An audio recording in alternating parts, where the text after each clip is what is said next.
guys, it's Cash, and today we're moving on to present day stuff. So yesterday we talked about the escort agency. That was 2017. Shit's trash. We're over it. So that happened. So let's bring it up to date. Let's go fast forward to 2019 fall. So this was around right before I made my move. So we get a call for a boat party, and these are people that we have seen before. So I was comfortable, not really any worries going into it, because sometimes, I would get nervous about these type of situations, being on open water with people that, you don't really know. But know these people, figured everything was going to be fine.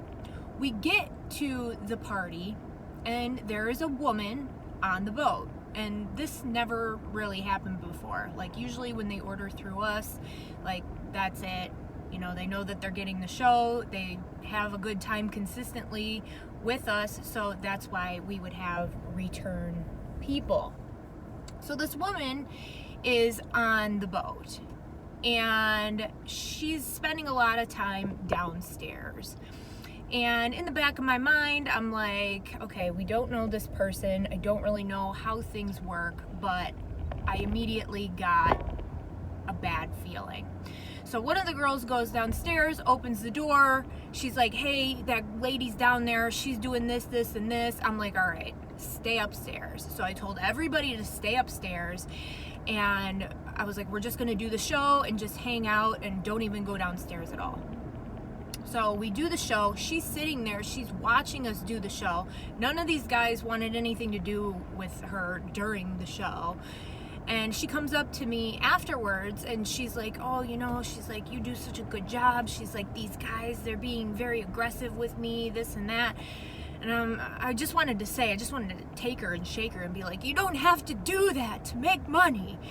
And, but I didn't. And I just, a part of me felt bad for her, but another part of me was like, you know what? I need to keep us separated from her just in case there is police waiting for us at the dock, because that's I was just nervous that was going to happen. So we get to the dock. There's no police there, thank God. And we get our stuff. We get to the car. There's police outside of the marina. Cops sitting on the hood of the car like AC Slater, just waiting for us to come out as a means of, we know what you're doing, we know you're on this boat. And I was just I was panicked because I knew what had happened. She had no affiliation with me, so I didn't really know how to go about the situation. But what I'm getting to here is, this is when the lines of what I was trying to do and what was actually going on in Miami started to get blurred. And this is where I became very uncomfortable with the situation. Knowing what the escorting side of it was, and knowing what I was trying to do and how I was just being completely, just manipulated, and just any way that these people could get control over me, that's what they were trying to do. So after this, about, 2, 3, 4 days later, something comes up on my, 2, 3, 4 days later, something comes up on my newsfeed. And it's a woman. She's in office, or running for office in Miami, and she's outside my building, relatively close to where my building is on the bay side. And she's talking about the trash in the ocean and the trash on the bay, and we need to do a better job of cleaning up this trash. And we have all this pollution on our Miami waters. And she paused, and all I could think about was what happened over the weekend with the boat party. And now this woman is showing up on my timeline, basically with a covert message saying, okay, we know what's going on. And then that's when I kind of panicked a little bit. I was like, that's not going to be put on me. I'm going to make sure that there is a separation between myself and what was going on. So at this time, I'm like, oh, this is not good. This is like muy caliente. The block is muy caliente right now. So I was thinking I should just move. That was my thought, because it was just getting out of hand with the surveillance. You know, I got freaking Miami Beach representatives outside my house indirectly telling me things, you know, or maybe it wasn't it, you know, maybe that wasn't it. It was just something, because I knew what happened, I was just a little paranoid, I guess you could say. I hate that word because I know what was going on. So my thought was to move. I'm gonna move.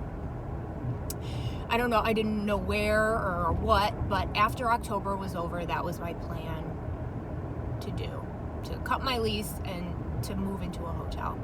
Then a few more things happened, and I swear, like, I compared it to like Hoffa, how he had the union and he was running like his own outfit or whatever and making sure that wages were fair and prices were right. That's what I felt like. And then more stuff was happening with the prices, and I just was like, you know what? Then the infamous Cuba trip happened, and then that's when I decided that enough is enough. It's just not even worth it. Get out. Now, when I did move out, which was in November, I left. I was going to go to Tampa and see how things were there.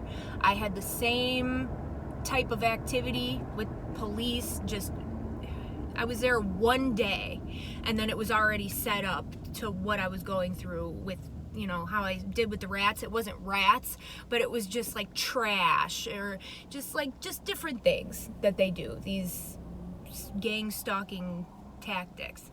So I got out of Tampa. I was like, you know what, I just need to go home and just think about this and figure some stuff out.